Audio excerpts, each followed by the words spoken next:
Vous êtes connecté sur monclasseurdemaths.fr et dans cette vidéo, nous allons apprendre à calculer le coefficient directeur d'une droite lorsque l'on connaît les coordonnées de deux points de cette droite. Alors, un petit rappel pour commencer. La représentation graphique d'une fonction affine du type f de x égale ax plus b est une droite non verticale. Et le coefficient directeur de la droite qui représente cette fonction affine, c'est A, le coefficient directeur. B, lui, est l'ordonnée à l'origine de cette droite. Il y a deux vidéos, l'une qui explique ce qu'est le coefficient directeur et l'autre qui explique ce qu'est l'ordonnée à l'origine.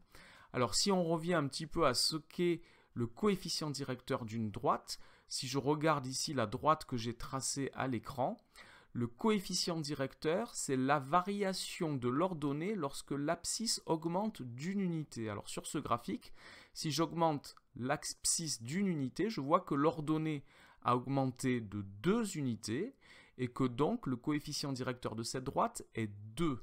Quand je me déplace sur la droite, quand l'abscisse augmente d'une unité, l'ordonnée a augmenté de 2 unités, donc le coefficient directeur est 2. Je regarde maintenant un autre exemple. Sur celui-ci, lorsque l'abscisse augmente de 2 unités, l'ordonnée a augmenté de 3 unités. Pour avoir le coefficient directeur, il faut savoir de combien a varié l'ordonnée lorsque l'abscisse a augmenté d'une seule unité. Et comme on a une proportionnalité entre la variation de l'abscisse et de l'ordonnée, que ce coefficient de proportionnalité, c'est le coefficient directeur, si l'abscisse augmente de 1, c'est-à-dire la moitié de 2, l'ordonnée aura augmenté de la moitié de 3, c'est-à-dire de 3 demi. Alors maintenant, on va regarder comment on pourrait calculer ce 3 demi.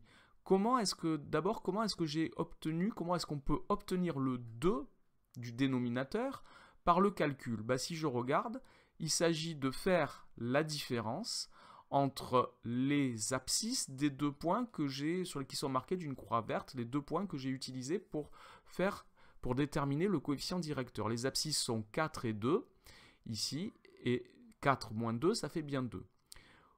Pour le 3, je peux faire pareil avec les ordonnées. 5 moins 2, qui sont les ordonnées des deux points que j'ai utilisés. La différence entre ces deux ordonnées fait bien 3. Alors si je nomme A et B les deux points que j'ai utilisés pour déterminer le coefficient directeur, le point A a pour coordonnée 2 en abscisse 2 en ordonnée, le point B a pour coordonnée 4 en abscisse 5 en ordonnée, et j'obtiens ici que le dénominateur que j'ai obtenu, le 2, c'est l'abscisse de B moins l'abscisse de A, et le numérateur, c'est l'ordonnée de B moins l'ordonnée de A, YB moins YA sur XB moins XA. Ceci est la formule qui va nous permettre de calculer le coefficient directeur d'une droite lorsque l'on connaît les coordonnées de deux points de la droite. On peut noter également delta y sur delta x.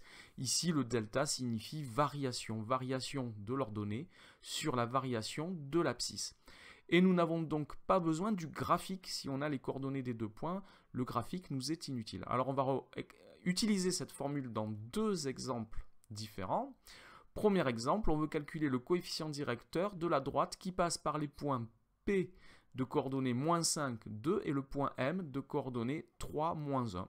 Donc je vais appliquer la formule delta y sur delta x, c'est-à-dire l'ordonnée du point M moins l'ordonnée du point P, ym moins yp, sur abscisse du point M moins abscisse du point P. Il est très important de mettre les points dans le même ordre au numérateur et au dénominateur. Si je commence par ym, au numérateur, je dois aussi commencer par xm au dénominateur.